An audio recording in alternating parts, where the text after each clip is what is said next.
there is prayojan. What is that prayojan? To get son. Marriage means to get son. That is prayojan. Putrarthi kriyati bharja. Bharja means wife. One has to accept a bharja, a wife. Why? Putrarthi. For the matter of getting a son. Why? Why there is a necessity of getting a son? Putra pinda prayojanam. This is Vedic civilization. Putra means punnamok naraka trayati iti putra. Putra. Pu means punnamo naraka. There is a hell which is called pun.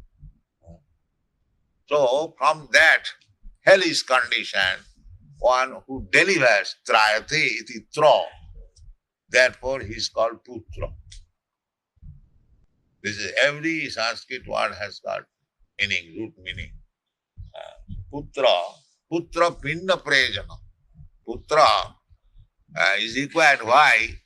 Now, after death, if by chance the father does not get ordinary life or goes to the hellish condition of life, the son will deliver. Therefore, Sraddha ceremony.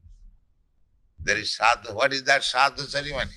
Sraddha ceremony means to offer food stuff to Vishnu, and with the prasadam to the forefathers or fathers it is offered. So that by eating prasadam, if he is in ghost life or in hellish life, he will deliver. This is called Sraddha. So it is the duty of the son.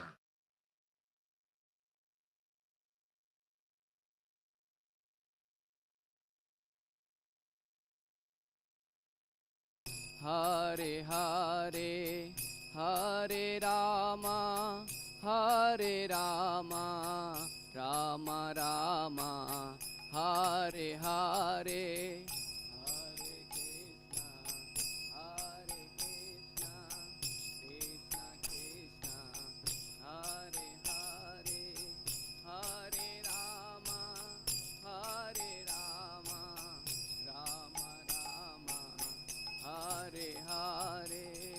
Hare Krishna, Hare Krishna, Krishna Krishna, Hare Hare, Hare Rama, Hare Rama, Rama Rama, Hare Hare, Hare Krishna, Hare Krishna, Krishna Krishna, Hare Hare, Hare Rama, Hare Rama, Rama Rama, Hare Hare, Hare Krishna, Hare Krishna, Krishna Krishna, Hare Hare Krishna Hare, భక్తులందరికీ ప్రణామాలు. Hare Krishna Golden temple స్వయంభూ శ్రీ లక్ష్మీ నరసింహస్వామి వారి హారతి జరుగుతోంది. So దయచేసి భక్తులందరూ దర్శనం చేసుకోగలరు. Hare Krishna.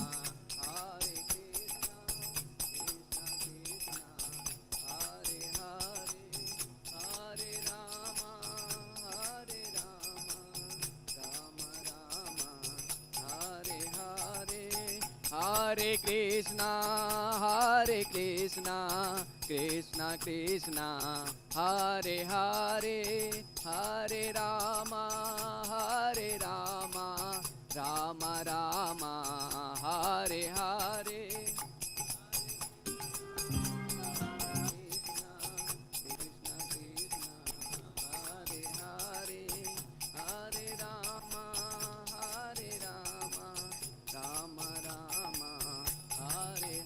Jaya Radha Govinda Radha Govinda Radhe.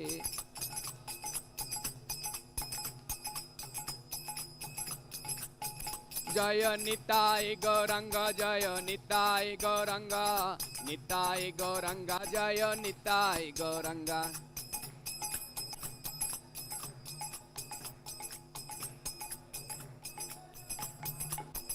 जय लक्ष्मी नरसिंह जय लक्ष्मी नरसिंह लक्ष्मी नरसिंह जय अनंत देव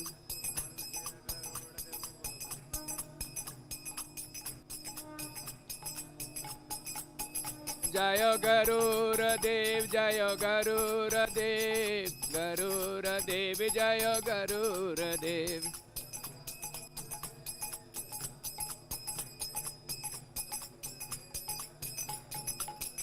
जय जय प्रभुपाद प्रभुपाद प्रभुपाद प्रभुपाद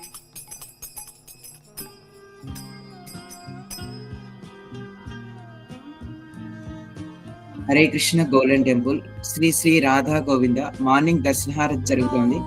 సో దయచేసి భక్తులందరూ దర్శనం చేసుకోగలరు. Hare Krishna.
Go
Prabhupada, Jaya Prabhupada, Jaya Prabhupada, Jaya Srila Prabhupada.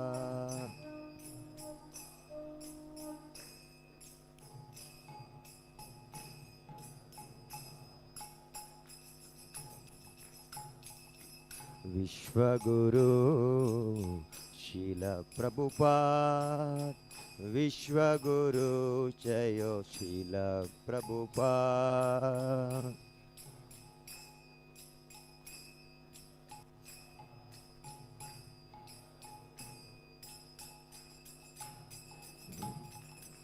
Jaya Prabhupada, Jaya Prabhupada, Vishwaguru Jaya Srila Prabhupada.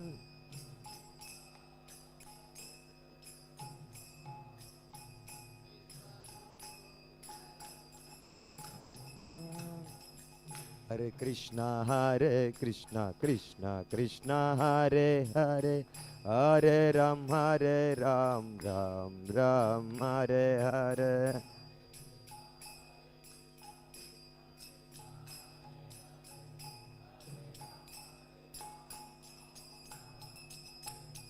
Hare Krishna, Krishna Krishna Hare Hare, Hare Ram, Ram Ram, Hare Hare.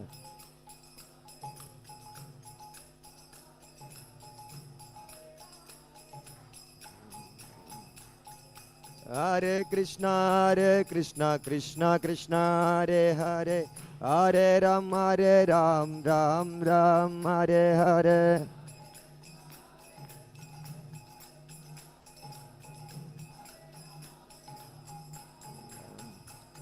Lakshmi Narasimha, Jaya Lakshmi Narasimha, Lakshmi Narasimha, Jaya Lakshmi Narasimha.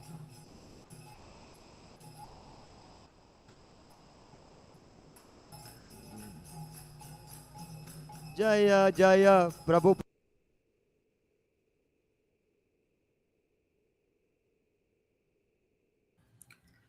Hare Krishna. ఆ భక్తులందరికీ ప్రణామాలు.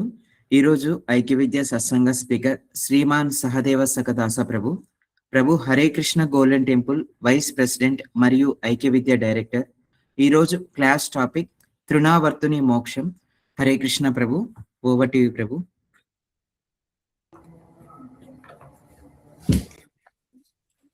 నమో ఓం విష్ణుపాదాయ కృష్ణప్రేష్టాయ భూతలే శ్రీమతే భక్తి వేదాంత స్వామినితి నామినే. నమస్తే సారస్వతే దేవే గౌరవాణి ప్రచారిణే నిర్విశేష శూన్యవాది పాశ్చాత్య దేశతారిణే.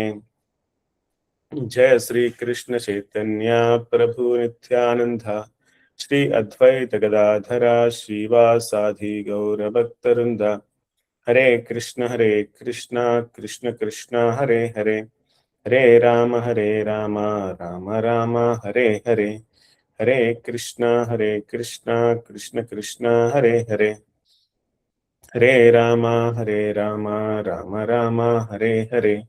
హరే కృష్ణ కృష్ణ కృష్ణ హరే హరే, హరే రామ రామ రామ హరే హరే. श्री राधा गोविंद की జై. श्री निताय गौरंग की జై. लक्ष्मी नरसिंह भगवान की జై. विश्वगुरु शिला प्रभुपाद की जय निताय गौरंग. హరి హరి బోల్. हरे हरे हरे बोल. जय हरे कृष्ण हरि बोल. प्रभु जी दंडवत प्रणामाल हरे कृष्ण हरे कृष्ण गुरु जी धन्यवाद प्रभु गुरु जी धन्यवाद अमरनाल हरे प्रभु. कृष्ण हरे कृष्ण प्रभु जी दंडवत प्रणाम प्रभु जी.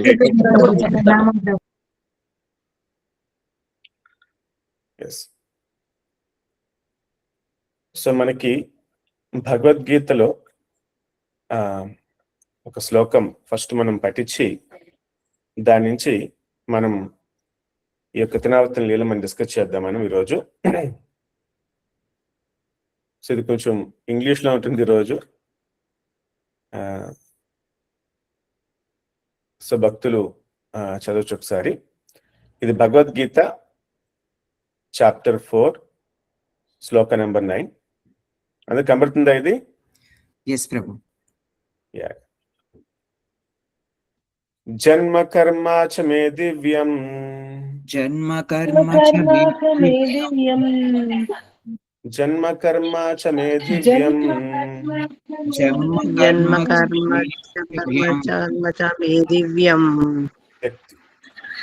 ఏవం యో వేత్తి తత్వతః ఏవం ఏవం యో వేత్తి తత్వతః ఏవం యో వేత్తి తత్వతః ఏవం యో తత్వతః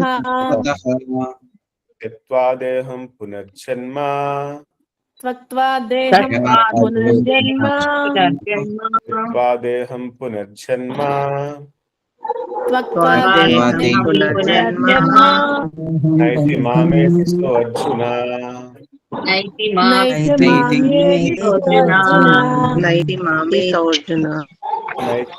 మామేతి సో అర్జున నైతి మామే అర్జున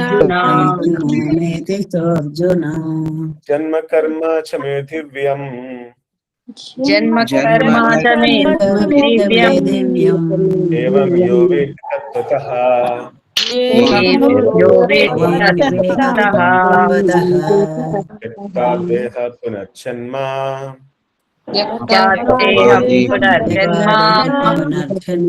నైతి మామేతి సో అర్జున నైతి మామే శ్లోకం చదువుతారు కొద్దిగా. హరే కృష్ణ. జన్మ కర్మ చ మే దివ్యం ఏవం యో వేత్తి తత్వతః త్వక్త్వా దేహం పునర్జన్మ నైతి మాం ఇతి సో అర్జున. Yes, yes. జన్మ కర్మ చ మే దివ్యం ఏవం ఏ వేత్తి తత్వతః త్వక్తదేహం పునర్జన్మ నైతి మామేతి సోర్జున. హరే కృష్ణ. ఇంకొకరు ఎవరన్నా? హరే కృష్ణ. జన్మ కర్మ చ మే దివ్యం ఏవం యో వేత్తి తత్వతః త్యక్త్వా దేహం పునర్జన్మ నైతి మామేతి సోర్జున. Nice, nice. So one who knows the transcendental nature of my appearance and activities does not, upon leaving the body, take his birth again in this material world, but attains my eternal abode. So one who knows the transcendental nature, అంటే ఎవరైతే భగవంతుని యొక్క ఆ దివ్య స్వరూపాన్ని, ఆ దివ్య తత్వాన్ని మాట, okay, దేని తత్వాన్ని, ఆయన యొక్క అవతరణ, అలాగే ఆయన యొక్క లీల మాట, జన్మ కర్మ, ఆయన ఎన్నో లీల చేశాడు. ఆయన అవతరణ చిన్న అవతారాలు ఉన్నాయన్నమాట అండి. ఎవరైతే వీటి యొక్క దివ్య తత్వాన్ని అర్థం చేసుకుంటారో, జన్మ కర్మ చమే దివ్యం, ఆయనకు దివ్యమైన మాట. దివ్యమైన అంటే భౌతికమైన విషయాలు కాదన్నమాట. అవన్నీ మనం చేసే పనులు, మన పుట్టుకలు అన్నీ కూడా భౌతికం, కానీ భగవంతుడు చేసే అన్ని కూడా దివ్యమైన మాట. ఓకే, సో ఎవరైతే ఆ రకంగా అర్థం చేసుకుంటారో, వాటి గురించి సంపూర్ణంగాని వాటి తత్వాన్ని అర్థం చేసుకుంటారో, సో వారు వచ్చేసి ఒక నిమిషం,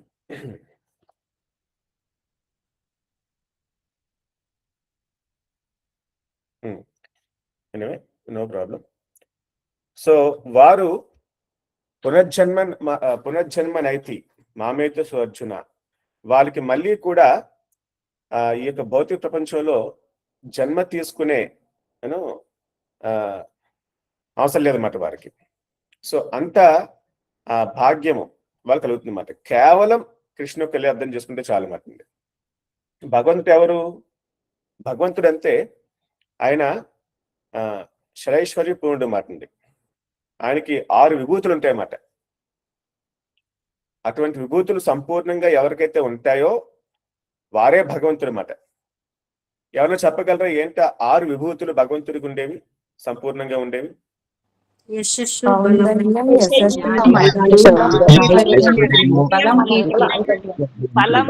ఐశ్వర్యస్య వీర్యస్య యశస్శ్రియ జ్ఞాన వైరాగ్యంశ్చ. అంటే ఐశ్వర్యం మాట సంపూర్ణ శక్తి, ఆయన పూర్తి ఐశ్వర్యవంతుడు, సంపూర్ణ బలము, సంపూర్ణ జ్ఞానము, సంపూర్ణ యశస్సు, సంపూర్ణ సౌందర్యము. ఆయన చాలా మోస్ట్ బ్యూటిఫుల్ మాట భగవంతుడు అంటే, శ్రీకృష్ణ భగవాన్ అన్నమాట. ఈ యొక్క లీలను చూడొచ్చు మాట, భగవంతులకి లీలలు. ఆ యొక్క కృష్ణుడు అంటే ఈ యొక్క వృందావన వాసులకి, ఆయన యొక్క భక్తులకి ఎంత ప్రేమ అని చెప్పేసి మాట. చాలా అందగాడు ఆయన. అలాగే ఆయనకు సంపూర్ణ వైరాగ్యం కూడా అన్నమాట అండి. దేనైనా సరే, ఎటువంటి విషయమైన పట్లైనా సరే, ఎవరిపైనా సరే ఆయనకి సంపూర్ణ వైరాగ్యం కలిగి ఉంటాడు అన్నమాట ఆయన. సో ఇటువంటి 6 విభూతులు ఎవరికి సంపూర్ణంగా ఉంటాయో వాడు భగవంతుడు మాట. సో ఆ రకంగా శాస్త్రాలు చెప్పినాయన్నమాట అండి. సో భగవంతుడు ఆయన యొక్క నిర్హేతుకమైన కృప ద్వారా ఆయన ఈ భౌతిక ప్రపంచం పైన అవతరిస్తాడనమాట. మన కోసం అవతరిస్తాడనమాట. ఆయన ముఖ్య ఉద్దేశం ఏమిటి? ఆయన అవతరణలో ఎందుకోసం అవతరిస్తాడు ఆయన ఎవరు చెప్పగలరా? మన భక్తులను రక్షించడానికి, లీలలు చేయడానికి, మనల్ని ఆకర్షించడానికి, తన భక్తులను రక్షించడానికి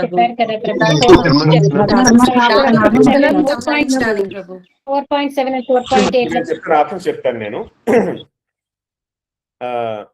ధర్మ సంస్థాపన కోసము, రెండవది భక్తులతో ఆయన మంచిగా లీల చేయడానికి కోసము, మూడవది ఆ రకంగా అవతరిస్తే తర్వాత వచ్చే తరతరాల వాళ్ళ కోసము ఆయన ఆ స్మరణ కలగడానికి వాళ్ళకి అవకాశం, ఆ యొక్క భాగ్యం దొరుకుతుందని చెప్పేసి ఆయన లీల ద్వారా భక్తులు ఎప్పుడు కూడా స్మరించుకోవచ్చు అన్నమాట. ఆ అవకాశం ఇవ్వడానికి ఆయన అవతరిస్తాడు. 3, 4 వచ్చేసి పైనవన్నీ.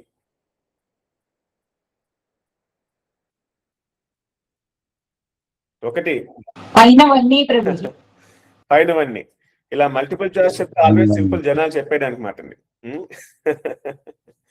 సో ఆ రకంగా ధర్మ సంస్థాపన కోసము, భక్తులతో లీల చేయడం కోసము, మూడవది ఆ భక్తులకి ఎప్పుడు కూడా ఆయన స్మరించుకునే అవకాశం ఇవ్వడం కోసం మాట అండి. సో ఈ యొక్క లీలలు ఇందులో చాలా ముఖ్యమైనది ఏంటి అంటే రాక్షస సంహారం అని సెకండరీ మాట. ధర్మ సంస్థాపన, రాక్షస సంహారం సెకండరీ మాట. ఆయన ముఖ్యంగా వచ్చేది భక్తులతో లీలలు చేయడానికి మాట. ఓకే, దానిలో భాగంగా ధర్మ సంస్థాపన, రాక్షసు సంహరించి, అంతేకాకుండా మనకి ఆయన తరతరాలు యుగాలు అయిపోయినా సరే ఆయన స్మరించుకునే అవకాశం మనకు కలగజేయడానికి మాట. ఈ రకంగా ఆయన ఎంతో కృపతో ఆచరిస్తాడనమాట. ఆయన చేసే లీలన్నీ కూడా మనలాగే మనిషిలాగా ఉండి లీల చేస్తూ ఉంటాడనమాట.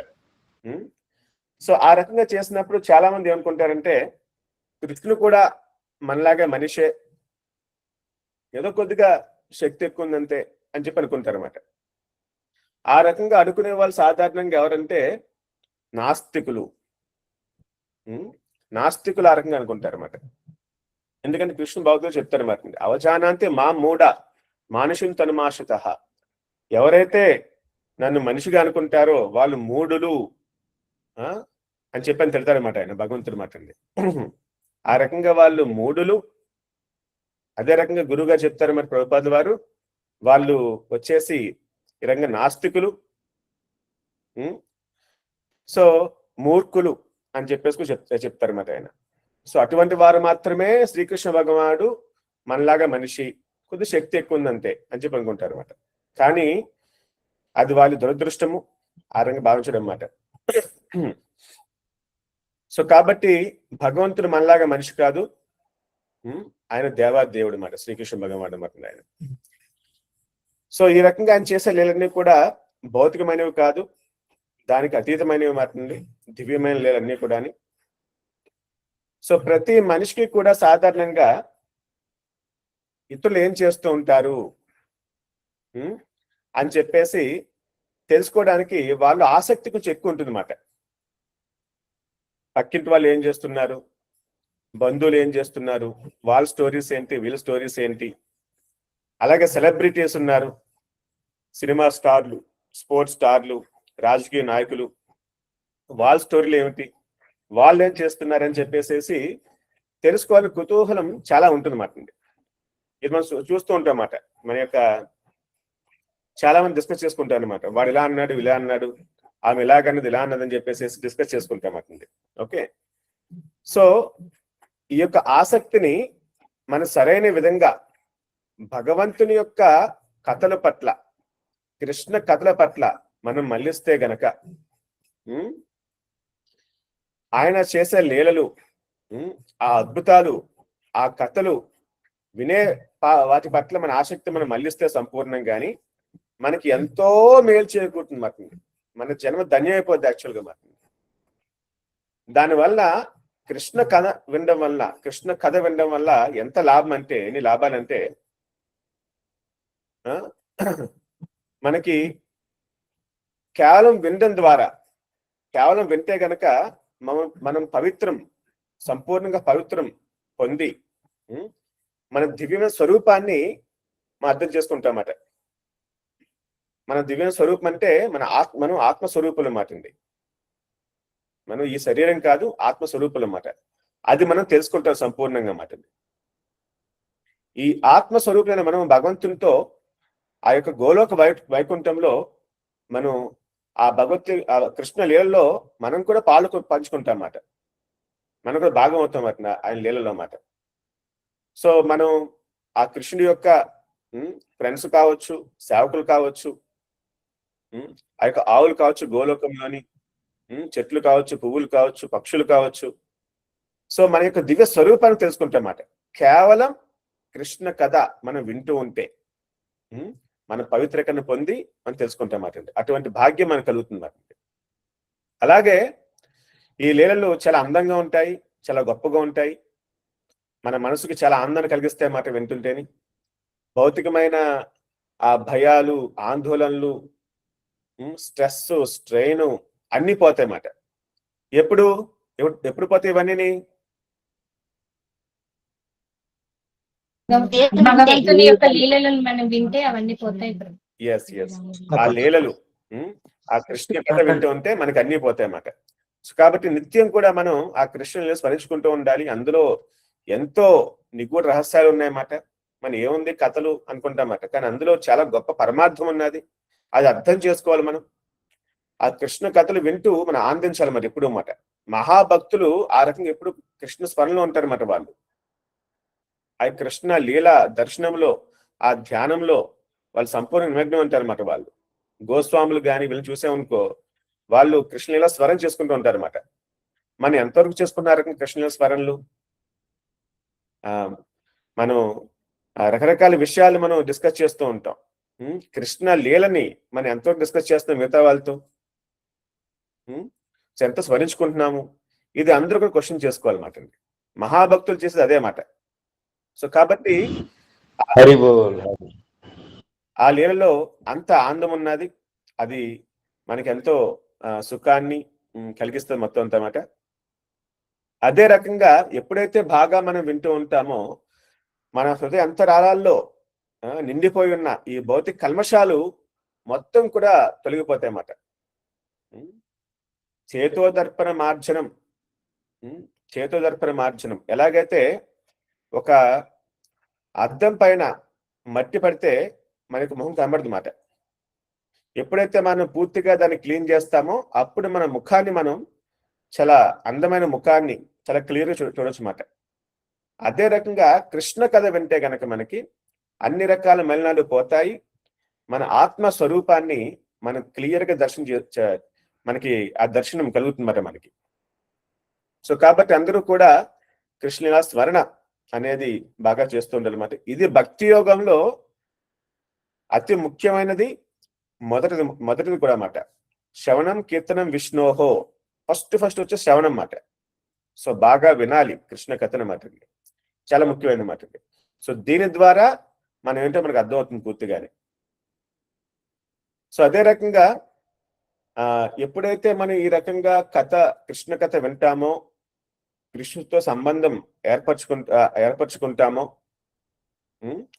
దాన్ని అభివృద్ధి చేసుకుంటామో ఆ సంబంధాన్ని, అప్పుడు మనకి ఆ భగవంతుని యొక్క శుద్ధ భక్తులతో, ఆ భక్తులతో నిజమైన ఆ మైత్రి, ఆ స్నేహాన్ని మనం పెంపొందించుకునే అర్హత మనకు లభిస్తుంది మాట.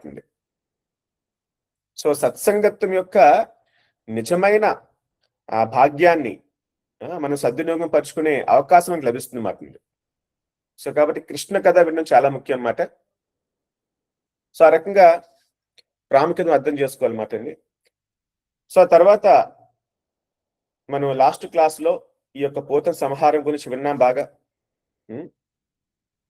ఈ పూతన సంహారం అయిపోయిన తర్వాత ఆల్మోస్ట్ 1 year అయిపోతుందన్నమాట అండి. శ్రీకృష్ణ భగవానుడు అప్పటి వరకు పడుకునే చిన్నపిల్లలు పడుకుంటారు కదా, తర్వాత బోర్లా పడతారు అన్నమాట.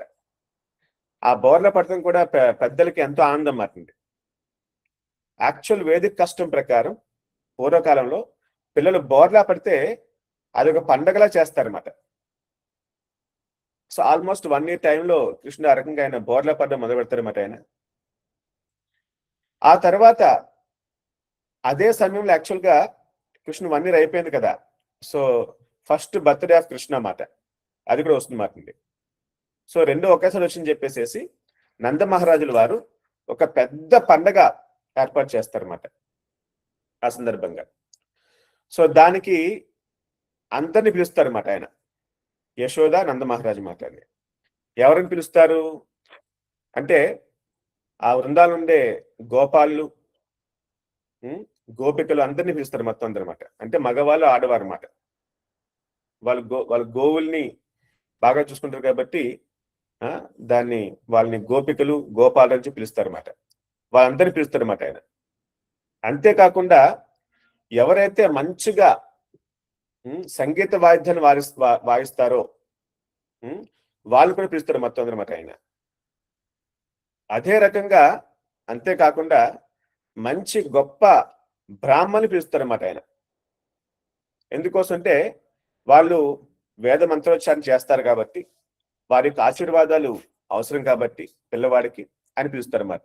ఈ రకంగా ఆ యొక్క బృందావన వాసుల్ని, మంచి సంగీత వాయిద్యాలు వాయించేవారిని అదే రకంగా బ్రాహ్మణులు పిలుస్తారన్నమాట ఆయన. సో పిలిచిన తర్వాత కృష్ణుడికి ఆ జన్మ దినం అంటే జన్మాష్టమి, ఆ జన్మదిన రోజున ఆయనకి స్నానం చేయించాలి కదా. సో స్నానం చేయించే సమయంలో ఫస్ట్ మంచి వాయిద్యాలు వాయిస్తూ ఉంటారు అందరూ మాట్లాడి. బ్రాహ్మణులు మంచి మంచి మంత్రాలు, వేద మంత్రాలు ఉచ్చారణ చేస్తూ ఉంటారు అన్నమాట. సో ఆ రకంగా ఆ యొక్క సంగీతం మధ్య, వేద మంత్రోచ్చారణ మధ్య భగవంతునికి మంగళ స్నానాన్ని యశోదేవి చేపిస్తుంది మాట్లాడి.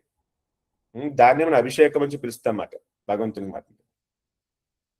సో ఆ సందర్భంగా ఆమె ఏం ప్లాన్ చేస్తుందంటే గొప్పగా ధాన్యాల వితరణ. అంటే అక్కడ వాళ్ళు వైశ్యులు అంటే సాధారణంగా వైశ్వకర్మ స్వభావం ఏంటంటే కృషి, గోరక్ష, వాణిజ్యం, వాళ్ళు 3 చేస్తారన్నమాట. కృషి అంటే వ్యవసాయము, గోరక్ష ఆవుల్ని పాలించడము, వాటిని టేక్ కేర్ చేయడం అన్నమాట. అదే రకంగా వాణిజ్యము, వ్యాపారం చేస్తూ ఉంటారు అన్నమాట. వీరు ముగ్గురిని కూడా వైశ్యులు అని చెప్తారన్నమాట. సో నంద మహారాజు ఆయన వైశ్యులు కాబట్టి వాళ్ళు చాలా వ్యవసాయం చేస్తూ ఉంటారన్నమాట. దాని ద్వారా ఎంతో ధాన్యం వస్తుంది. ఆ ధాన్య వితరణ కూడా వాళ్ళు ఏర్పాటు చేస్తారన్నమాట. అదే రకంగా గోదానం అన్నమాట. ఆ గోలు కూడా మంచిగా అలంకరించి మంచి మంచి పట్టు వస్త్రాలు వేసి వాటి ఆవు కాలి గిట్టెలకి మంచిగా వెండి తొడుగు, అదే రకంగా ఆవులకి బంగారు ఆభరణాలు వేసి నెక్లెస్లు మాట. ఆవుకి బంగారు నెక్లెస్ అంటే మరి చాలా పెద్దగా ఉంటుంది అన్నమాట అండి. ఆ రకంగా నెక్లెస్లు వేసి, అదే రకంగా మంచి పూల మాలలు వేసి అలంకరించి ఆ రకంగా ఆవు తయారు చేసి ఆ యొక్క పండితులకి, బ్రాహ్మణులకి దానం ఏర్పాటు చేస్తారన్నమాట వాళ్ళు. ఓకే, సో ఆ రకంగా మొత్తం ఏర్పాటు చేస్తారు. అండ్ దెన్ యశోదదేవి ఈ లోపు ఆ దానం చేసే ముందు యశోదదేవి వెళ్ళి మంచిగా ఫస్ట్ ఆమె కూడా స్నానం చేసి ఒకసారి ఆయన కృష్ణుణ్ణి మంచిగా అలంకరించుకుని, ఆమె కూడా బాగా అలంకరించుకుని అక్కడ బ్రాహ్మణ మధ్యకి వచ్చి కృష్ణుని ఒళ్ళో పడుకోబెట్టుకుని బ్రాహ్మణ మంత్రం చదువుతూ ఉంటారు అన్నమాట. ఆ మంత్రాలు వినడానికి ఆమె వస్తుంది అన్నమాట. సో ఆ రకంగా వచ్చిన తర్వాత ఏమవుతుందంటే ఆ బ్రాహ్మణులు మంత్రాలు చదువుతూ ఉంటారు. మరి శ్రీకృష్ణ భగవాన్ చిన్నపిల్లవాడు కదా, ఆయన నిద్రపోతూ ఉంటాడు అనమాట. సరే పిల్లవాడు నిద్రపోతానని చెప్పేసేసి ఆమె కృష్ణుని తీసుకెళ్ళి అక్కడ దగ్గరలో ఒక చేతి బండి ఉందన్నమాట. బండి, పెద్ద బండి మాట, ఆ చేతితో లాగే బండి మాట. ఆ బండి కింద ఒక ఉయ్యాల కట్టి అందులో కృష్ణ పడుకోబెడుతుంది అన్నమాట. ఆ బండి పైన చాలా ఎత్తున పళ్ళాలు, ప్లేట్లు, ఆ వెజల్స్, పాత్రలు చాలా ఉన్నాయి మొత్తం అంతా అన్నమాట. ఆ కింద ఆ రకంగా పడుకోబెడుతుంది అన్నమాట. మరి చాలా మంది గెస్ట్లు వచ్చారు కదా, వాళ్ళతో మాట్లాడాలి కదా. సో మళ్ళీ వాళ్ళతో మాట్లాడుతూ ఉంటుంది మరి ఈ లోపు. సో మాట్లాడుతూ ఉంటే పిల్లవాడు శ్రీకృష్ణ భగవానుడు ఏడడం మొదలు పెడతాడు అన్నమాట. ఆయన ఎందుకంటే ఆయనకు ఆకలి వేస్తుంది. పాపం కృష్ణుని యొక్క ఆకలి కానీ ఆయనకు ఏడుపు కానీ ఎవరు పట్టించుకోవట్లా. ఎందుకంటే అక్కడ చాలా పెద్ద కోలాహలంగా ఉన్నది. ఆ సౌండ్ లో కృష్ణుని యొక్క సౌండ్ వినబట్లే ఎవరికి మాట. దాని తన కోపం వస్తుంది మాట. సో కోపం వచ్చి ఏం చేస్తారంటే ఆయన చిన్నపిల్లవారు ఏం చేస్తారంటే బాగా వేస్తుందని కాలుతో తంటుతూ ఉంటారు అనమాట. అదే రకంగా చిన్న పిల్లవాడిలాగా ఆయన ఏం చేస్తారంటే తంతూ ఉంటాడు అనమాట. ఆయన దేని తడుతున్నాడు, ఆ యొక్క చేతి బండి తంటున్నాడు అనమాట. ఆ పెద్ద చక్రం ఉంటుంది అనమాట. అటు లెఫ్ట్ రైట్ పెద్ద చక్రాలు ఉంటాయి అన్నమాట. ఆ చక్రాలు తంటున్నాడు అనమాట ఆయన. సో తనితే ఆ బలానికి ఏమవుతుందంటే ఆ చక్రం మిరుసు నుంచి ఊడిపోతుంది అన్నమాట. ఊడిపోయి విరిగిపోతుంది అన్నమాట. ఆ స్పోక్స్ అని ఉంటాయి కదా, అంటే కర్రలు ఉంటాయి. చక్రానికి రౌండ్ గా ఉంటుంది, మళ్ళీ పొడుగ్గా కర్రలు ఉంటాయి అన్నమాట. ఆ మొత్తం విరిగిపోయి ఆ చక్రం పడిపోతుంది అన్నమాట. ఆ బండి వచ్చేసి తిరబడిపోతుంది అన్నమాట. అండ్ దానిపైన ఉన్న పెద్ద పెద్ద పాత్రలు, ఆ యొక్క పళ్ళాలు పడిపోయి పెద్ద శబ్దం వస్తుంది అన్నమాట. సో దాంతో అందరూ ఒకసారి ఉలిక్కి పడి వాళ్ళు ఏమైందని చెప్పి చూస్తారన్నమాట. చూసి ఆశ్చర్యపోతారన్నమాట. ఏంటి ఇంత పెద్ద బండి ఎలా పడిపోయింది అసలు అని చెప్పేసి అందరూ ఆలోచించుకుంటారు అనమాట. సో రకరకాల మంది రకరకాల కారణాలు చెప్తూ ఉంటారు అనమాట. ఎందుకు కూలిపోయిందని చెప్తూ ఊహాగానాలు అనమాట. మన సాధారణంగా కొన్ని విషయాలు తెలియదనుకోండి, ఊహిస్తూ ఉంటాం చాలా విషయాలు అన్నమాట. ఆ రకంగా అక్కడ వాళ్ళు ఎందుకోసం పడిపోయింది, అందుకోసం పడిపోయింది అని చెప్పేసి వాళ్ళు చాలా ఊహాగానాలు చేస్తూ ఉంటారు అన్నమాట. ఓకే, ఎంత చెప్పుకున్నా కానీ దానికి కారణమైతే వాళ్ళకి అర్థం కావట్లేదు అన్నమాట. ఈలోపు కొంతమంది పిల్లలు వస్తారన్నమాట. వాళ్ళు చెప్తారు, ఏమని చెప్తారంటే ఈ కృష్ణ ఉన్నాడే, ఈయన బలంగా ఆ బండి చక్రాన్ని తన్నాడు. ఆ బలానికి ఆ బండి చక్రం విరిగిపోయింది, ముక్కలు అయిపోయింది, ఇలా పడిపోయి ఈ పళ్ళని పడ్డాయని చెప్తారన్నమాట.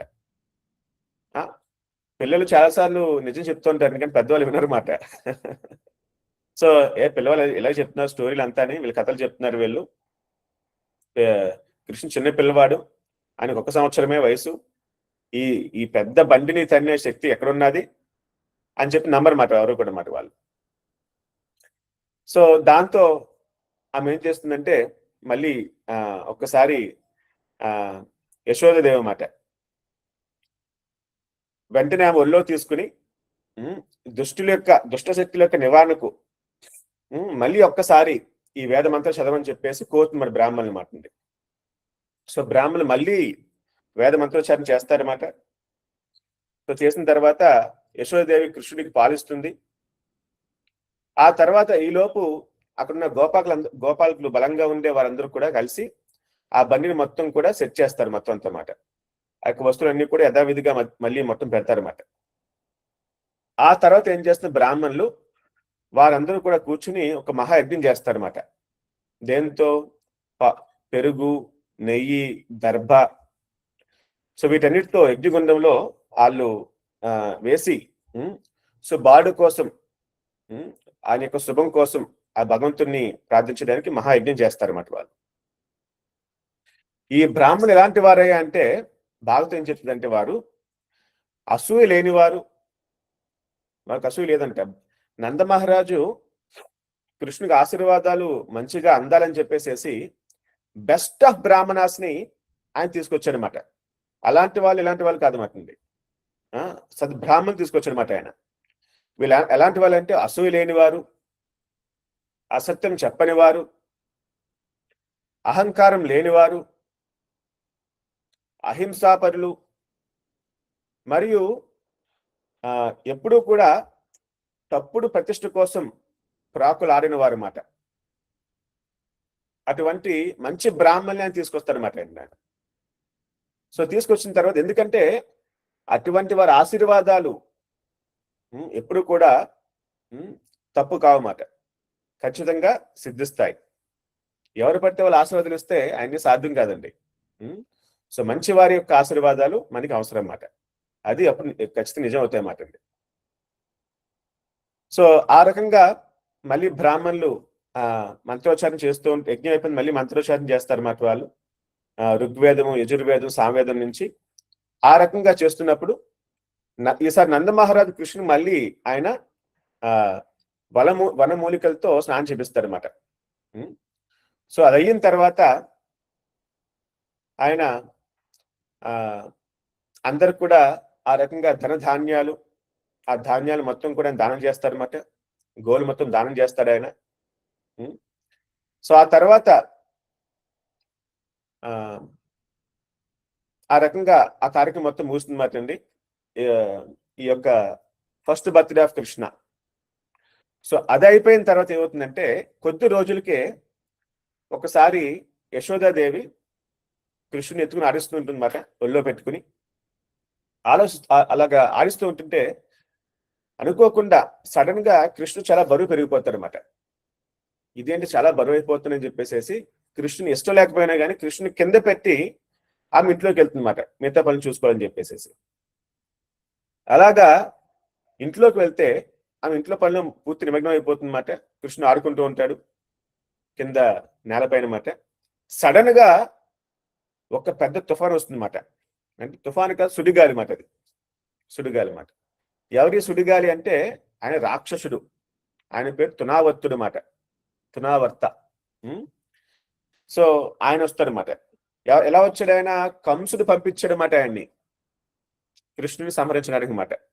ఓకే, ఆయన వస్తూనే పెద్ద సుడిగాలి.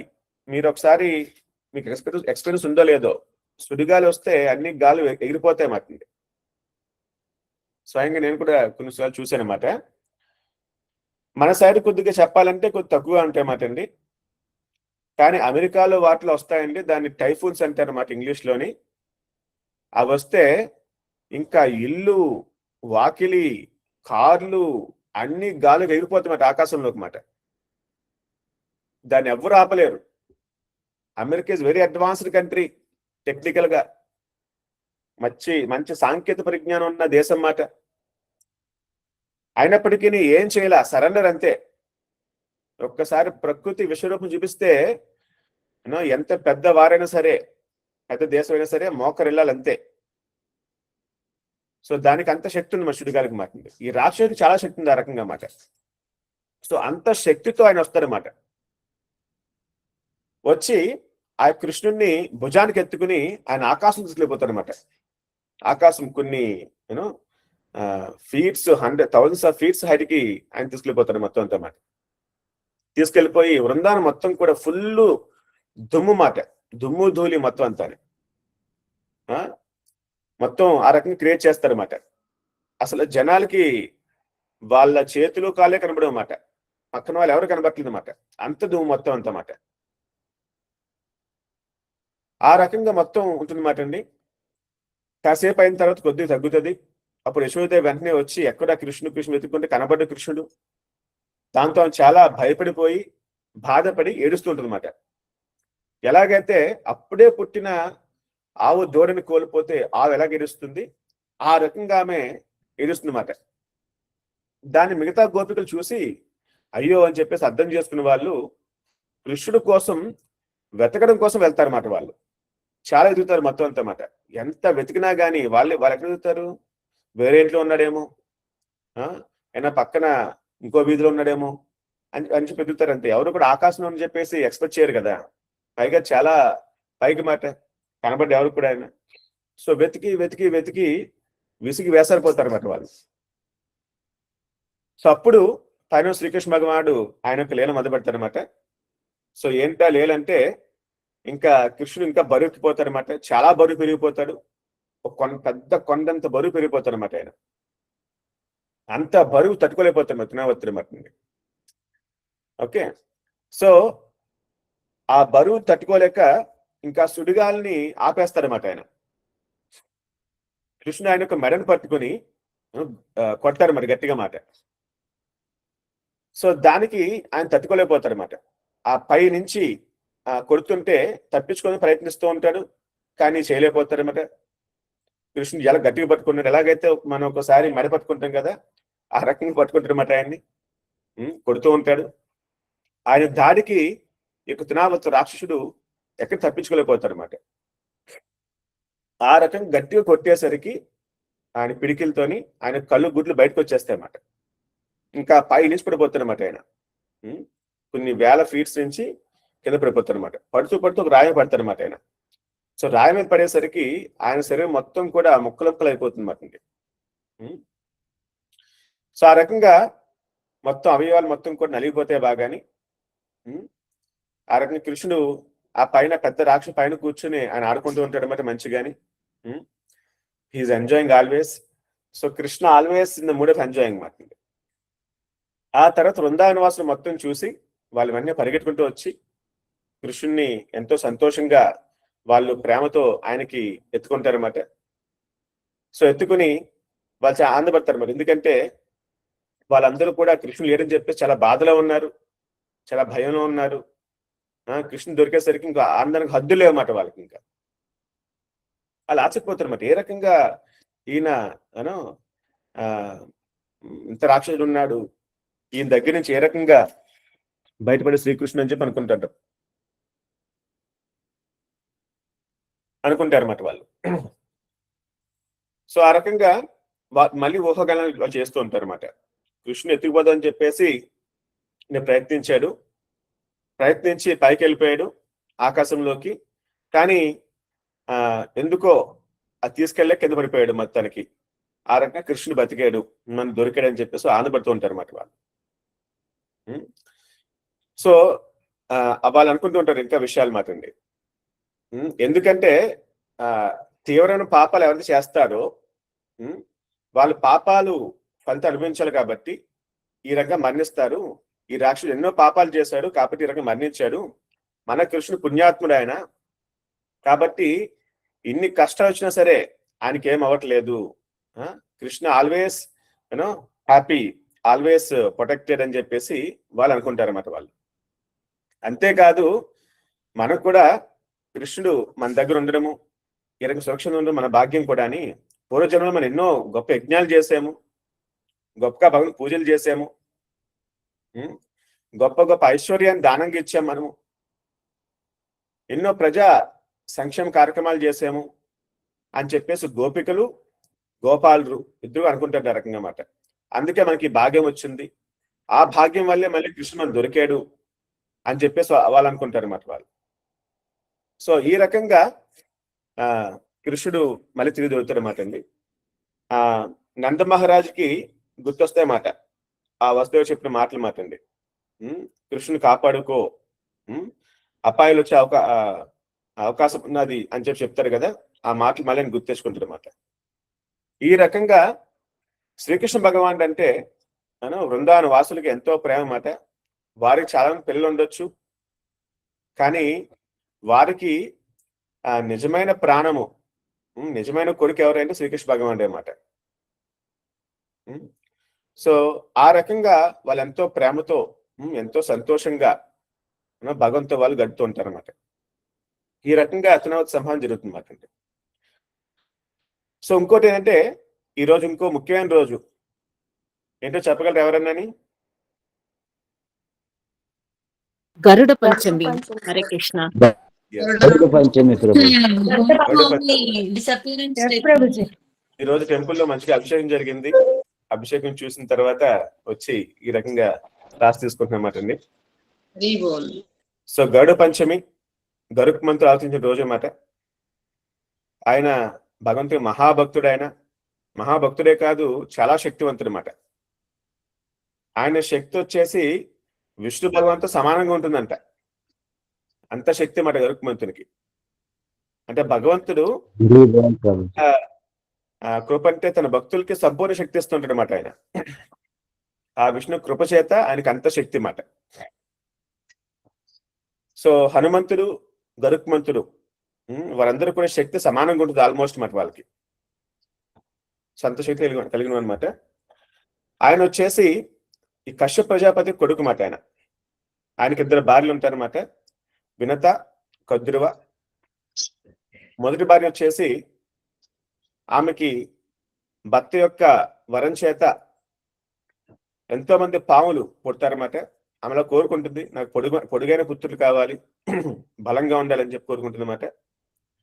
సో నాకు చాలా మంది పిల్లలు కావాలని కోరుకుంటుంది అన్నమాట. సో దాంతో చాలా మంది పాములు పుడతారన్నమాట ఆమెకి.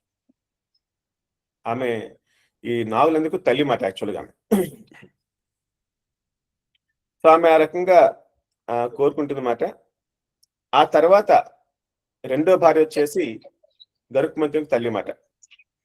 నీకేం కావాలంటే నాకు 2 పుత్రులు చాలు, వారి శక్తి వచ్చేసి అపరిమితంగా మహా బలశాలై ఉండాలి అని చెప్పి కోరుకుంటుంది అన్నమాట.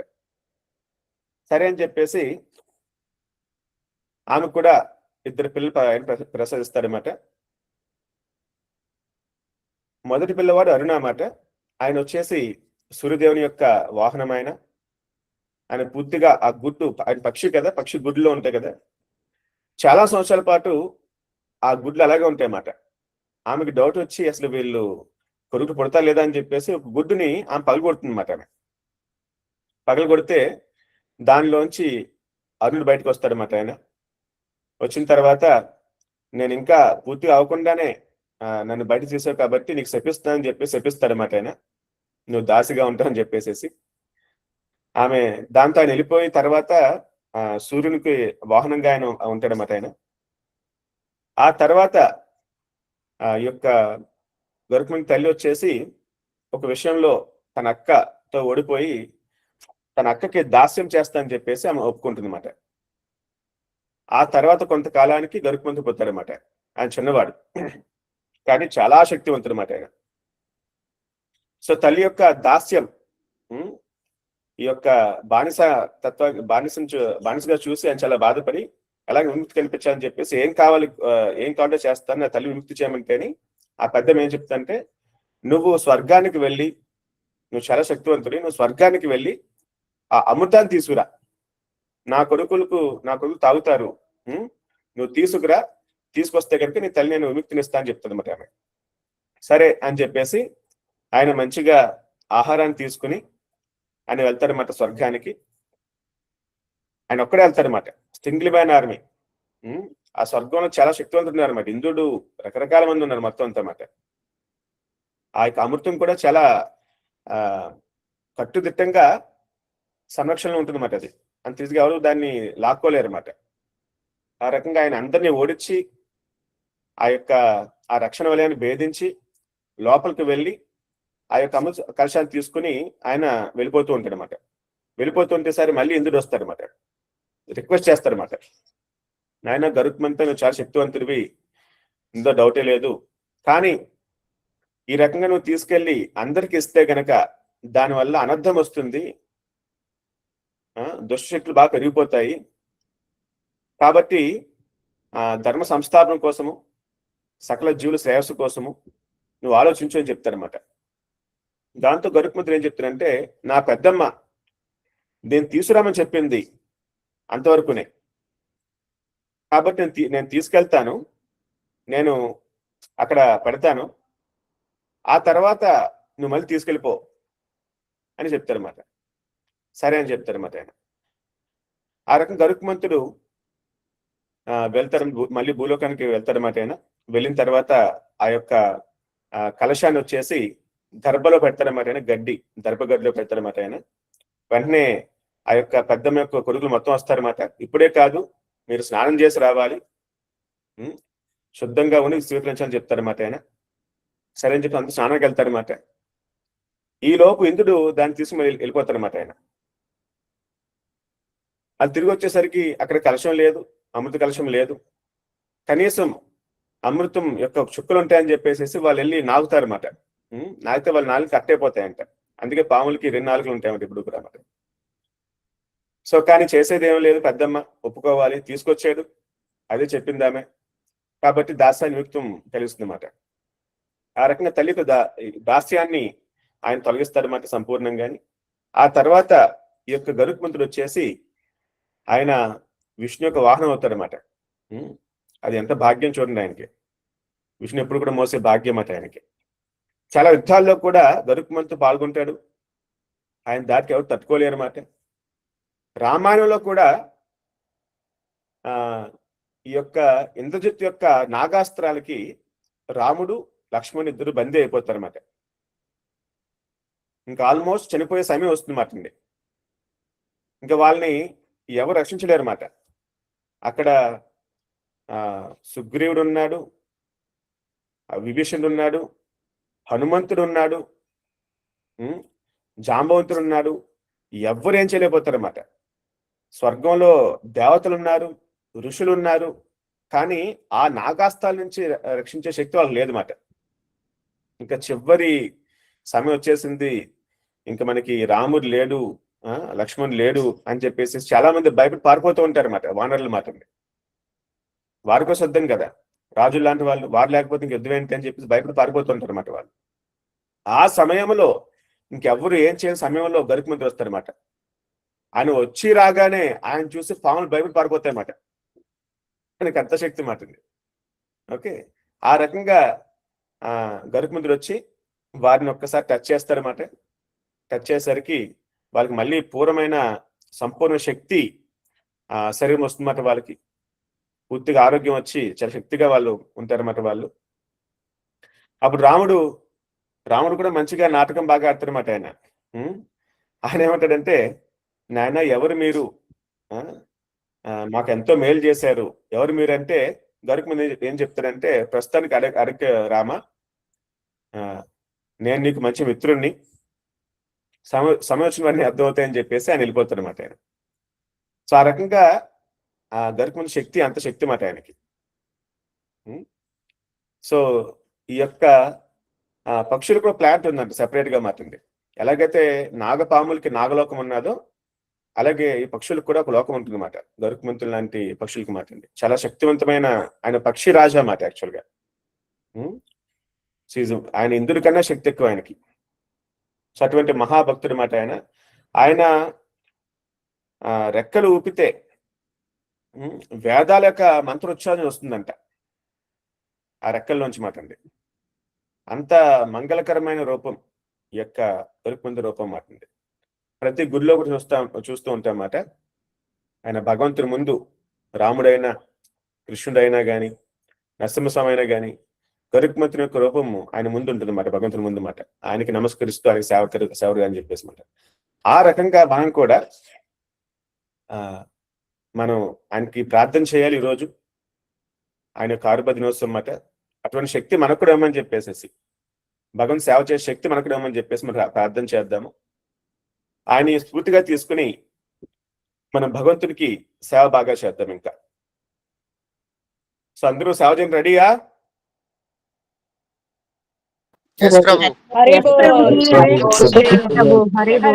ప్రభుజీ, ఇది నేను లాస్ట్ ఇయర్ చేశాను ప్రభుజీ, ఆవిర్భావ దినోత్సవం రోజునే సత్సంగం చేశాను ప్రభుజీ నేను. మంచిది, హరే కృష్ణ. సో ఆ రకంగా కూడా ఆయన ప్రార్థన చేసే రోజు చాలా మంచి రోజు అన్నమాట. ఎందుకంటే అటువంటి మహాభక్తుల యొక్క కృపంటేనే మనం భగవంతు సేవ బాగా చేయగలం అన్నమాట. Okay, so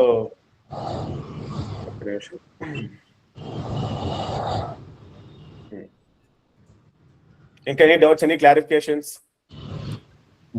Hare Krishna. భక్తులకు ఎవరికైనా సందేహాలు ఉంటేనా దయచేసి హ్యాండ్ రైజ్ చేయండి. అలాగే మీరు మెసేజ్ బాక్స్ లో కూడా టైప్ చేయొచ్చు మీ సందేహాలని. హరే కృష్ణ. శ్రీదేవి మాతాజీ, మీ సందేహాన్ని అడగండి మాతాజీ. హరే కృష్ణ ప్రభు, దండవత్ ప్రణామం ప్రభు. చాలా హరే కృష్ణ. బాగుంది క్లాస్ ప్రభు. మార్నింగ్ క్లాసెస్ వల్ల చాలా నేర్చుకుంటున్నాము. మళ్ళీ దాంట్లో మాకు ఇలా కొన్ని డౌట్స్ ఉంటే అవి అలాగే ఉండిపోయేవి. ఎలా ఇవి ఎవరు క్లారిఫై చేస్తారు అని. అవన్నీ మాత్రం చాలా బాగా క్లారిఫై అవుతున్నాయి ప్రభు. చాలా థ్యాంక్స్ ప్రభు. ఈ మార్నింగ్ క్లాసెస్ గురువులందరికీ నా సాష్టాంగ ప్రణామంలో ప్రభు. ప్రభు, నాకు పోయినసారి క్లాస్లో అంటే ఇది ఎప్పటి నుంచో ఉండింది నాకు ఈ డౌట్. ఏంటంటే ఇప్పుడు మనిషి పుట్టుక తోటి మరణం అనేది కూడా డిసైడ్ అయిపోతుంది కదా. అలాంటప్పుడు మరి ఈ యాక్సిడెంట్స్ అవన్నీ ఇవి కూడా అతని చేతిలో, ఆ దేవాది దేవుడి చేతిలో ఉండదా? ఈ ప్రకృతి చేతిలో ఉంటుంది కదా. ఎలా అంటే ఇప్పుడు లాస్ట్ జన్మలో ఈ పర్టికులర్ మనిషి ఇంకొక అతన్ని చంపినట్టయితే ఈ జన్మలో అతని చేతిలో ఇతను చనిపోయే అవకాశం ఉంటుంది కదా. అలా యాక్సిడెంట్లు అవ్వచ్చు కదా. మరి ఎందుకు ఇలా పిశాచాలుగా మారుతారు వాళ్ళు? వాళ్ళ చేతిలో ఉండొచ్చు కదా. అది కూడా అతని చేతిలోనే ఉంటుంది కదా. ఈ ఏమంటే ఆత్మహత్యలు కూడా ఆ దేవా he's the cause of all causes. Then it is in his hands, right? Then ఇది నాకు ఈ ప్రశ్న మీరు చెప్తారా ప్రభు ఆన్సర్? సో మీ క్వశ్చన్ వచ్చేసి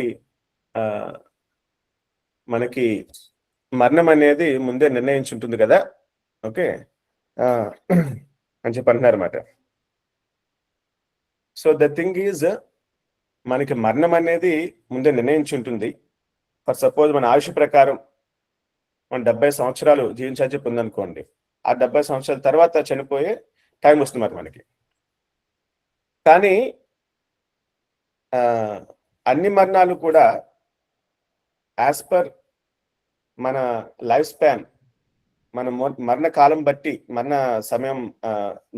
మరణించాల సమయాన్ని బట్టి కూడా జరగవు ఒక్కోసారి మాట అండి. ముందే జరుగుతుంది ఒక్కోసారి మాట. యాజ్ పర్ కర్మ మీరు చనిపోవాల్సిన 70 సంవత్సరాలు అనుకున్నాం అనుకోండి. ఒక్కోసారి కొంతమంది మరణం ముందే జరుగుతుంది అన్నమాట. సో దాన్నే అకాల మరణం అంటారు అన్నమాట, లేదా అపమృత్యువు. ఈ యొక్క రామాయణంలో కూడా దశరథ మహారాజు ఎప్పుడైతే శ్రవణకుమారుడి పైన బాణం వేస్తాడో ఆయన మాట చెప్తారనమాట, అయ్యో ఆయుష్ తీరకుండా చిన్న పిల్లవాడిని చంపేసేనే అని చెప్పేసి మాట అంటాడనమాట ఆయన. సో అంటే ప్రతిసారి కొన్ని మరణం అనేది మన కర్మ ప్రకారం జరగపోవచ్చు. మనం ఎవరికో హాని చేసుంటాము, సాధారణంగా దానివల్ల మనకి తిరిగి మరణం సంభవిస్తుంది, లేదా వారి చేతిలో మన మరణం సంభవిస్తుంది. కానీ ప్రతిసారి కూడా అలాగే జరగాలి అనేది గ్యారంటీ ఉండదు అన్నమాట. ఒక్కోసారి ముందు కూడా జరగవచ్చు. దాన్ని అకాల మరణము, శాస్త్రాలు అపమృత్యు అంటారు అన్నమాట. ఈ మృత్యునే సాధారణంగా ప్రకృతి వైపరీత్యాల వల్ల కానీ, లేదా యాక్సిడెంట్స్ కానీ, లేదా హత్యలు చేసినప్పుడు కానీ, మారణాయుధాలతో దాడి చేసి హత్యలు చేసినప్పుడు కానీ, ఇటువంటి అకాల మృత్యు జరిగే అవకాశాలు చాలా ఉన్నాయన్నమాట. సో కానీ ఏది అకాల మృత్యువు, ఏది సరైన మృత్యువు అనేది మనం డిసైడ్ చేయలేమన్నమాట. మనకు అర్థం కాదు అది మనకి ఆ జ్ఞానం, ఆ యొక్క త్రికాల జ్ఞానం లేదు కాబట్టి మనం అది అర్థం చేసుకోలేమన్నమాట. సో కాబట్టి కర్మ సిద్ధాంతం అనేది ఇట్స్ వెరీ కాంప్లికేటెడ్ సబ్జెక్ట్ మాట. దాన్ని మన ఎస్టిమేషన్ అంత ఎగ్జాక్ట్ గా చేయలేం. త్రికాల జ్ఞానులు ఎవరితో ఉంటారో అటువంటి వారు చేయగలరు, కానీ అందరికీ సాధ్యం కాదన్నమాట. మహా ఋషులే అర్థం చేసుకోవడం వాళ్ళు తారుమారు అవుతారంట. భగవద్గీతలో భగవంతుడు చెప్తారు ఈ రకంగా మాట. సో కాబట్టి అకాల మృత్యు ఉన్నది, సరైన మృత్యు కూడా ఉంటుంది మాతాజీ. Okay Prabhu, thank you Prabhu. Okay Prabhu, Hare Krishna. ఒక బిఫోర్ నెక్స్ట్ క్వశ్చన్ మాట, మనకి మరి సేవ అనుకున్నప్పుడు సో జన్మాష్టమి సందర్భంగా మీ యొక్క ఊర్లో ఘనంగా జన్మాష్టమి వేడుకలు జరపండి అని చెప్పేసి మనం అనుకున్నాం, జరపాలని చెప్పి అనుకున్నాం మనం. కానీ రిజిస్ట్రేషన్ చాలా తక్కువ ఉన్నాయండి. మహా అయితే 12 మంది అంతే రిజిస్టర్ అయ్యారు. ఇక్కడ మన క్లాసులకు 100 మంది వస్తున్నారు. అందరూ కూడా ఇది అవకాశం అందిపుచ్చుకోండి. భగవంతుని సేవ చేసే అవకాశము.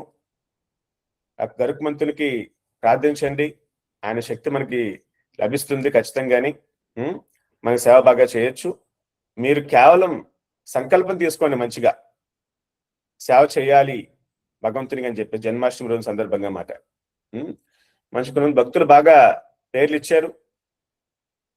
భద్రాచలం నుంచి సౌమిత్రి భవానీ మాతాజీ, అలాగే దక్షిణ బృందా నుంచి యశోదా మాతాజీ పెద్ద కాలువ, హైదరాబాద్ నుంచి భట్టు జ్యోత్స్న, తిరువూరు నుంచి వాది రాజధాని ప్రభు, అలాగే వారి నర్సాపురం గ్రామం నుంచి సూరాడ కాశీశంకర్, గాడిమొగ్గ గ్రామం నుంచి సంగడి కోసలయ్య ప్రభు, బోరబండ నుంచి లక్ష్మీ మాతాజీ, రామపురం నుంచి రసాత్మక కృష్ణ ప్రభు, రామచంద్రపురం నుంచి సునీత మాతాజీ, కొత్తపట్నం నుంచి చోడిపల్లి నాని, బండపల్లి గ్రామం దేవనకొండ మండలం కర్నూలు జిల్లా నుంచి జయచంద్ర కృష్ణదాస్, కంబం నుంచి పిడుగునంద. సో ఈ రకంగా వారు పేర్లు ఇచ్చారన్నమాట. సో మిగతా వాళ్ళు కూడా అందరూ కూడా పేర్లు ఇవ్వండి. ఇందులో ఫామ్ లో ఆడి మనం ఫామ్ షేర్ చేసామన్నమాట. కావాలంటే మరీ షేర్ చేస్తాం గ్రూప్ లోని. సో దయచేసి ఈ సేవకాశం అందిపుచ్చుకోండి, అందరు కృష్ణ చైతన్యాన్ని పంచండి.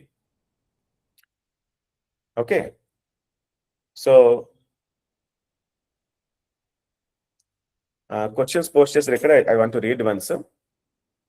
ప్రభుజీ, ఉచ్చైశ్రవం అనే గుర్రం సముద్ర మంథనం జరిగినప్పుడు వచ్చింది కదా ప్రభుజీ. వినత కద్రువ నాగుల కథ అనేది స్టార్టింగ్ లో జరుగుతుంది కదా ప్రభుజీ. అప్పటికి ఇంకా సముద్ర మంథనం జరగలే కదా ప్రభుజీ. ఆ ఉచ్చైశ్రవం ఇంకా ఇంద్రుడి ఐరావతం అనేవి అప్పటికి ఎలా ఉన్నాయి ప్రభుజీ? మీరు చెప్పినట్టు సేమ్ స్టోరీ రిపీట్ అవుతాయి అంటారు కదా, అలాగే అనుకోవాలా? ఎస్, ఎగ్జాక్ట్లీ మాతాజీ. ఈ యొక్క కథ అనేది రిపీట్ ఉంటుంది మరి ప్రతి కల్పానికి కూడాని.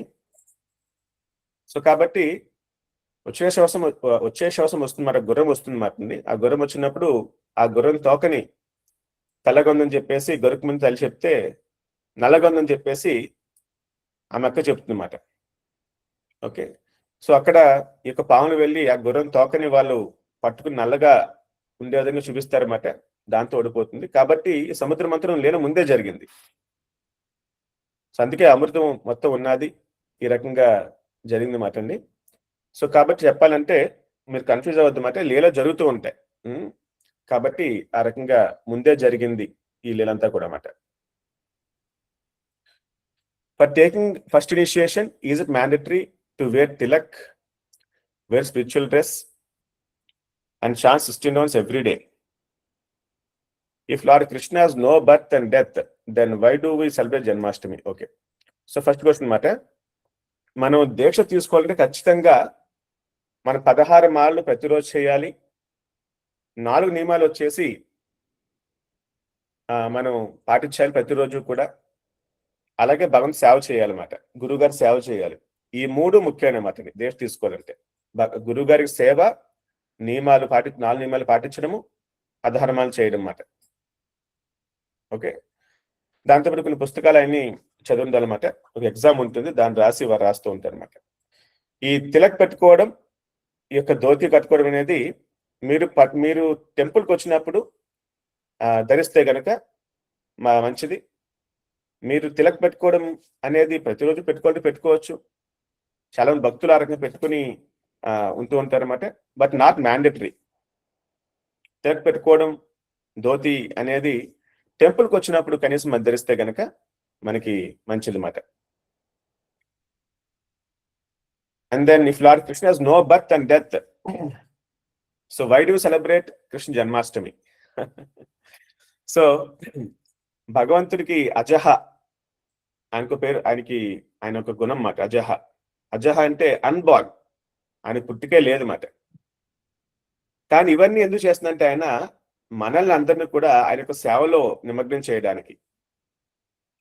సో కాబట్టి భగవంతుడు అవతరిస్తాడు, ఆయన దుష్ట సంహారం చేస్తాడు, భక్తులు రక్షిస్తాడు, భక్తులు లీలలు చేస్తాడు. ఈ లీలన్నీ కూడా స్మరించుకోవడానికి భక్తులకు ఆయన అవకాశం కల్పిస్తారన్నమాట, ఆ భాగ్యాన్ని కల్పిస్తారన్నమాట. ఇవన్నీ కూడా మన కోసం. ఓకే, ఈ రకంగా చేస్తేనే ఆ యొక్క భగవంతునికి అభిషేకం చేస్తే, ఎందుకు ఆయన విగ్రహాల రూపంలో మనకి దర్శనమిస్తున్నాయంటే, ఆ విగ్రహాలకి మన టెంపుల్ విగ్రహం ఉన్నాయన్నమాట. పొద్దున్నే వాళ్ళకి జాగరణ సేవ ఉంటుంది మాట. పొద్దున్న నిద్ర లేపాలి భగవంతుణ్ణి. ఆ తర్వాత బాలభోగం ఉంటుంది మాట, మంచి స్వీటు ఇస్తారన్నమాట. అది ఎప్పుడు 4 గంటలకి పొద్దున్న మాట. ఆ తర్వాత 4 గంటలకు మంగళారతి ఉంటుంది మాట ఆయనకి. ఆ తర్వాత 5 నుంచి అభిషేకం లోపల జరుగుతుంది మొత్తం అంతా మాట. ప్రతిరోజు అభిషేకం జరుగుతుంది మాట, అలంకరణ జరుగుతుంది మొత్తం అంతా కూడా. ఆ తర్వాత దర్శనార్థం ఉంటుంది మాట, అంటే మంచిగా దాని శృంగారార్థం అంటారన్నమాట. మంచిగా అలంకరించి నీ శృంగాన్ని అందరికీ చూపించబోయా అని చెప్పేసి ఆ శృంగారార్థం ఉంటుంది మాట. ఆయనకి మళ్ళీ బ్రేక్ఫాస్ట్, పొద్దున అల్పాహార నైవేద్యం ఉంటుంది అన్నమాట. ఆ తర్వాత మళ్ళీ ఆరతి, ఆ తర్వాత మళ్ళీ మధ్యాహ్నం మాట రాజభోగ నైవేద్యం ఉంటుంది మాట. మళ్ళీ ఆరతి, మళ్ళీ శయన కాసేపు మధ్యాహ్నం రెస్ట్ ఇస్తారు భగవంతుని. ఎందుకంటే పొద్దున్న లేపేసాం కాబట్టి కాసేపు రెస్ట్ మరి మధ్యాహ్నం మాట. అదో సాయంత్రము మళ్ళీ ఫ్రూట్స్ పెడతారన్నమాట, మళ్ళీ ఆరతి. ఆ తర్వాత డిన్నర్ నైవేద్యం ఉంటుంది మాట, మళ్ళీ ఆరతి, మళ్ళీ శయన. ఒక శిశువులాగా భగవంతుడిని మనం చూసుకుంటాం అన్నమాట. అలా భగవంతుడికి ఏమీ అవసరంలా, కానీ మనకు అవసరం అన్నమాట. ఈ రకంగా భగవంతు సేవలు చేసి, ఆయనకి పూజ చేసి, ఆయనతో మనం స్ట్రాంగ్గా కనెక్ట్ అవుతామన్నమాట, రిలేట్ అవుతామన్నమాట. ఆయనతో సంబంధం అనేది మనం స్ట్రాంగ్గా పెంచుకుంటామన్నమాట. సో మంత్రం లేకపోతే ఆ సేవ చేసే అవకాశం రాదు మనకి, భక్తులకి దర్శనం చేసే అవకాశం రాదు.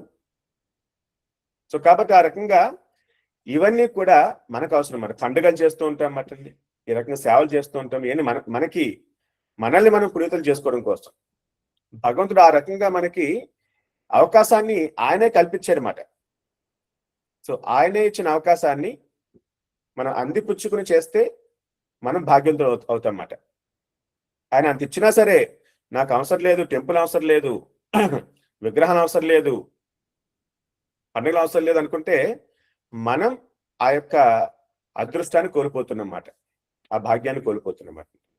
సో కాబట్టి ఆ రకంగా భగవంతుడు ఇచ్చాడు కాబట్టి మన కోసం మనం చేస్తూ ఉంటాయి అన్ని కూడా అన్నమాట. ఎస్, ఈ ఫామ్ గ్రూప్ లో పోస్ట్ చేస్తామండి, మీరు అందరూ కూడా ఒకసారి రిజిస్టర్ అవ్వచ్చు. ఇంకా వ్యాస పూజ లెటర్ ఎవరన్నా సబ్మిట్ చేయకపోతే దయచేసి త్వరగా సబ్మిట్ చేయండి, టైం అయిపోతుంది. 25వ తారీఖు లాస్ట్ డేట్ మాట, ఆగస్ట్ 25. ఆ తర్వాత మళ్ళీ మీకు సబ్మిట్ చేద్దాం, టైం ఉంటుంది మనకి. కాబట్టి అందరూ కూడా సమయం తీసుకోండి, గురువుగారి కోసము ఆ వ్యాస పూజ ఆఫరింగ్ ఆ లెటర్ రాయండి దయచేసి. ఓకే, సో ఇంకా హరే కృష్ణ. ఆశా మాతాజీ, మీ సందేహాన్ని అడగండి మాతాజీ.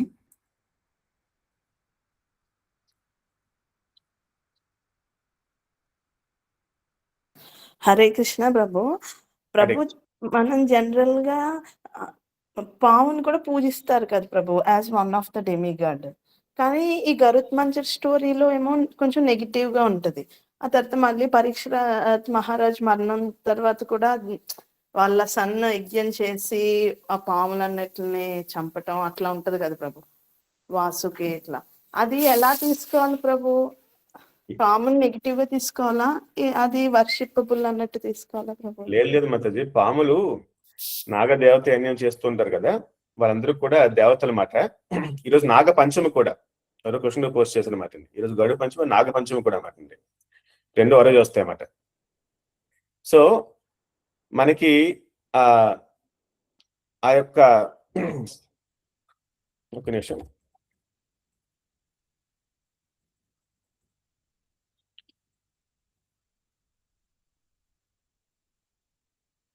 సో కద్రువ ఎవరైతే ఉన్నారో ఆమె ఈ యొక్క పాముల యొక్క తల్లి మాట.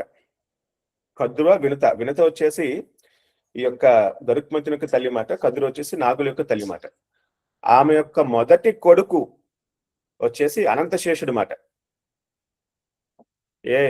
ఎవరిపైనైతే భగవంతుడు విష్ణు భగవాన్ కొడుకుని ఉంటాడో అనంతశేషుని పైన ఆయన మొదటి కొడుకు మాట ఈమెకి. మనకి కృష్ణ బలరాం అంటాం కదా, బలరాం యొక్క అవతారం, బలరాం వచ్చేసి ఆయన యొక్క అవతారం అన్నమాట. రామ లక్ష్మణ వచ్చేసి ఆయన యొక్క అవతారం అన్నమాట అండి. సో ఆయన పుట్టగానే ఏం చేస్తాడంటే ఈ యొక్క ఇవన్నీ నచ్చక భౌతిక ప్రపంచం కానీ కులుకు తుంతలు నచ్చక వాళ్ళు కొంచెం సరిగ్గా ఉండరు అన్నమాట. వాళ్ళు పిల్లలు చాలా మంది పిల్లలు మాట. కొంతమంది పిల్లలు మంచి వాళ్ళు, అందరూ ఆ రకంగా ఉండరు అన్నమాట. కద్రువు కూడా కొద్దిగా ఈర్ష్య ద్వేషాలు అన్ని కలిగి ఉంటుంది అన్నమాట ఆమె. సో కాబట్టి ఏం నచ్చక ఆయన తపస్సుకి వెళ్ళిపోతాడు. తపస్సు చేసి ఆ విష్ణు సాంగత్యం సదా పొందే విధంగా ఆయనకి అవకాశం వస్తుంది అన్నమాట ఆయనకి. ఆ రకంగా విష్ణు ఆయన పైన ఎప్పుడు కూడా శాస్త్రత్వం కొడుకుంటాడు అన్నమాట ఆయన. అటువంటి గొప్ప భాగ్యం ఆయన లభిస్తుంది అన్నమాట. రెండవ కొడుకు, సో మొదటి కొడుకు ఆయన వెళ్ళిపోయాడు కాబట్టి, సన్యాసం తీసుకుని పూర్తిగా వెళ్ళిపోయాడు కాబట్టి, రెండో కొడుకు వచ్చేసి ఎవరు చెప్పగలరా? రెండో కొడుకు పేరు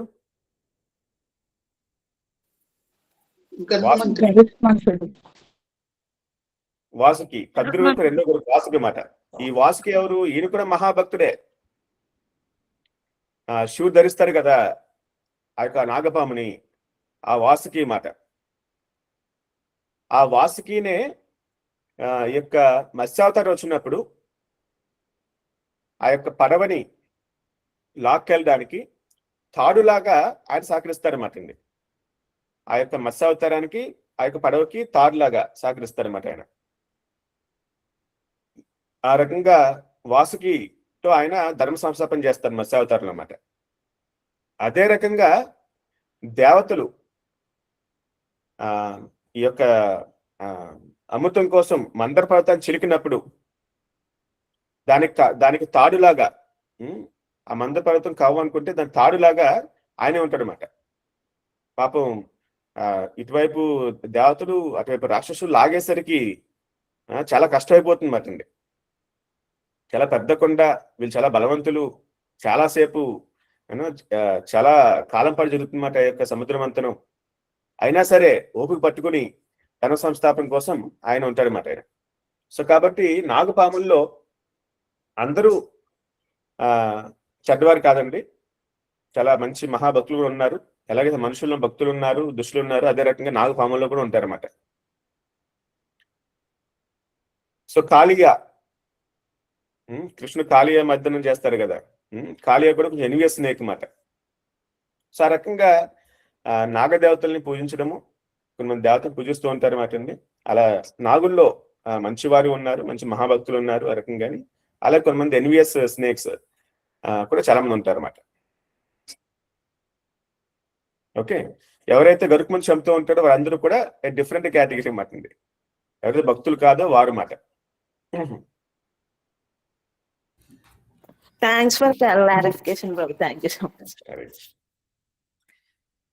సో ప్రభు రామాయణంలో సురస మదర్ ఆఫ్ నాగాస్ అంటారు కదా. అవును, ఈ రకంగా నేను కూడా విన్నానండి.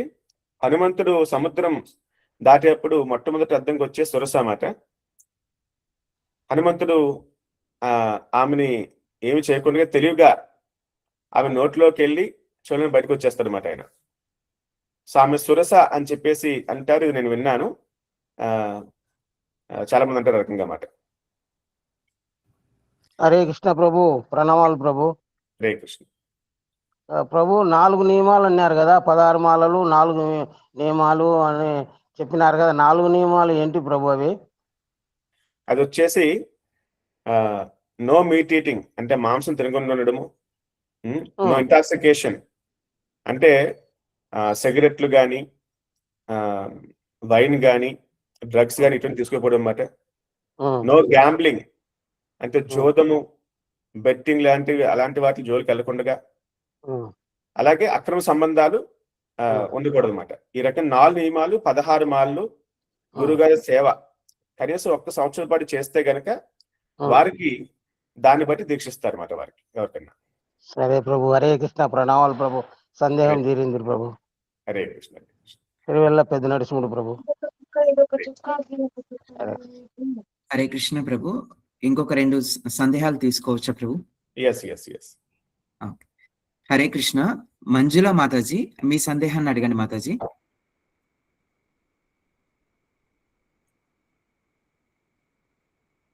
హరే కృష్ణ.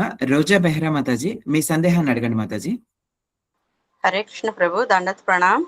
హరే కృష్ణ ప్రభు. ఇప్పుడు అకాల మృత్యులో చెందుంటారు కదా ప్రభు, వాళ్ళకి పూరిలో దాన సంస్కారాలు పిండ ప్రదానాలు చేస్తే ఎంతవరకు ముక్తి చెందుతుంది ప్రభు? హరే కృష్ణ. పుణ్యక్షేత్రంలో చాలా మంచిదండి ఆ రకంగా చేయడం మాట. వాళ్ళకి ఆ యొక్క భగవంత్ కృప అనేది ఇంకా చాలా బాగా ఉంటుందన్నమాట. సో పుణ్యక్షేత్రాల్లో చేస్తే చాలా మంచిది. ఆ రకంగానే పూరిలో కూడా చేస్తూ ఉంటారు ఇలాంటి కార్యక్రమాలు. అన్ని చాలా మంచిదండి వారికి.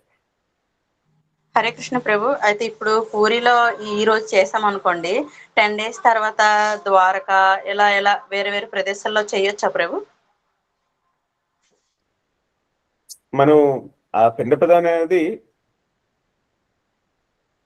ఇట్ ఈజ్ ఈ కార్యక్రమాలు పుణ్యక్షేత్రం వెళ్ళినప్పుడు ఒకసారి చేస్తారన్నమాట.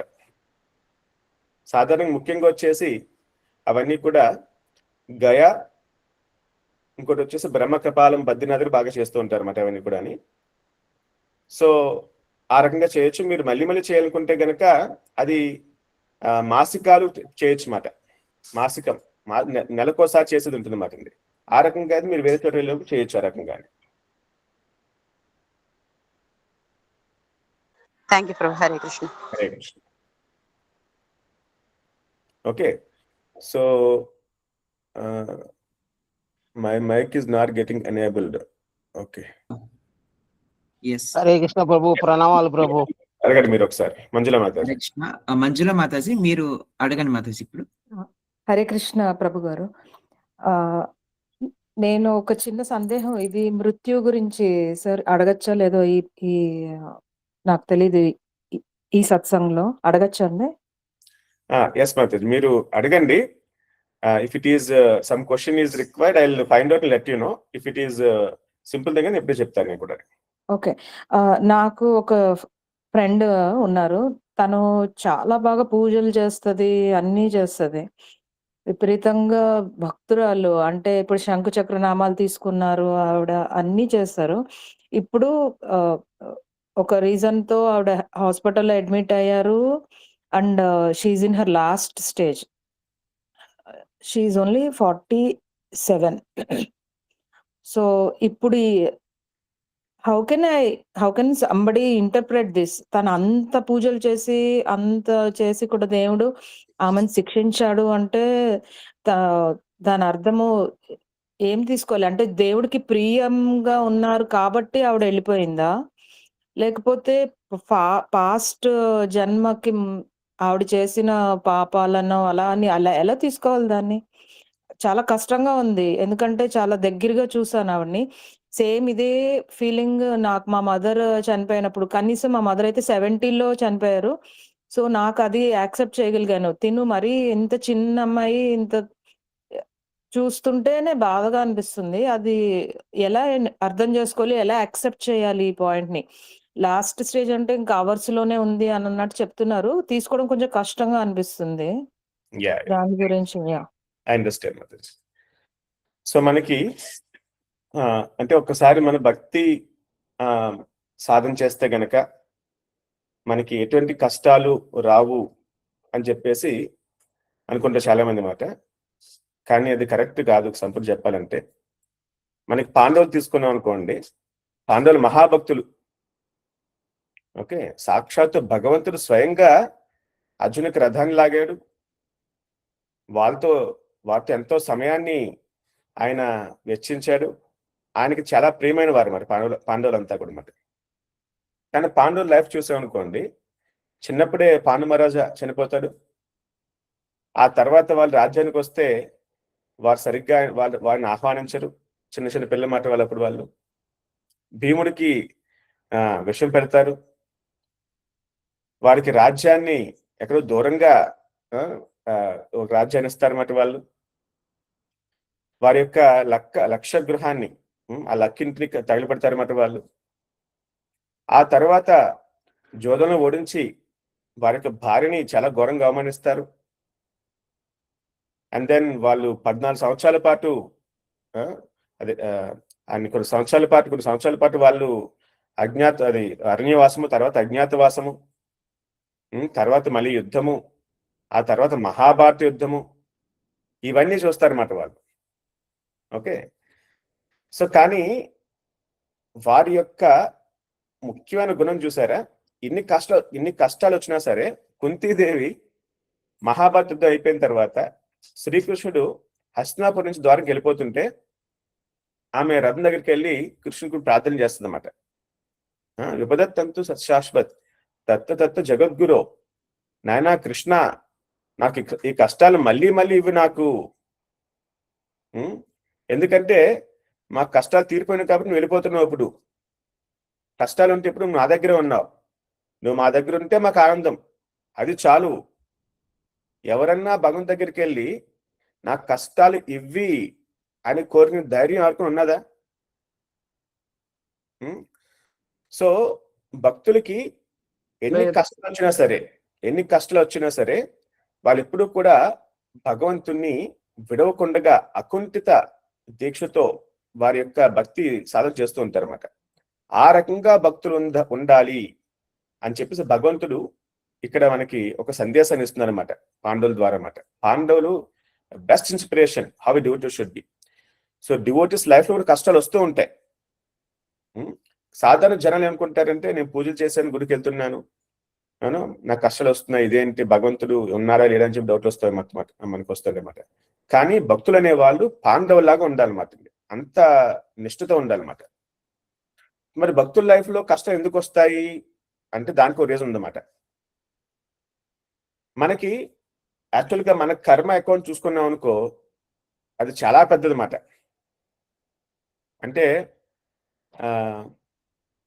మనకు బ్యాంకులో 100 కోట్లు ఉన్నాయనుకో, ఆ రకంగా చూడాలంటే మన బ్యాడ్ కర్మ అకౌంట్ 100 కోట్లు ఉంటన్నమాట. మనం ఎంతో అనుభవించాలన్నమాట అండి, చాలా అనుభవించాలన్నమాట. ఆ యొక్క పాపాలు ఓడి జన్మలు ఎన్నో చేస్తుంటాం మనం, అది మనకు తెలియదు కాబట్టి మనం ఏమీ లేదు అనుకుంటున్నాం అన్నమాట ప్రస్తుతానికి. కానీ చాలా ఉంటుంది అన్నమాట, తెలుసో తెలియకో చాలా పాపాలు చేస్తాము, దానికి పర్యాసం చాలా ఉంటుంది అన్నమాట. కానీ భక్తుల విషయంలో ఏమవుతుందంటే, ఆ యొక్క భాగవతం ఏం చెప్తుందంటండి, ఆ కష్టాలు అనేవి ఒక ఆవు లేక దూడ మట్టిలో అడిగేస్తే కనుక ఆ యొక్క గుంటలో కొన్ని నీళ్ళు చేరుతాయన్నమాట అండి. వాటిని దాటాలంటే అది పెద్ద విషయం కాదన్నమాట అండి. అంటే కానీ సముద్రం దాటాలంటే అది మన పాపాల యొక్క ఫలితం సముద్రంలో ఉంటే గనక అటువంటి కష్టాన్ని ఆయన చిన్నగా చేస్తాడనమాట. కానీ టోకెన్ రియాక్షన్ ఖచ్చితంగా ఉంటుంది మాట అండి, కొంత కష్టం అనిపించాలన్నమాట అండి. ఇంత కాకపోతే ఓకే, అట్లీస్ట్ ఇంత అనిపించాలన్నమాట. ఆ రకంగా ఆయన చాలా కష్టాల్ని తగ్గించేస్తారన్నమాట. కానీ మనకి ఇక్కడ ఒక విషయం తెలియదు మాట, మనకి ఇన్ని కష్టాలని తెలియదు మాట.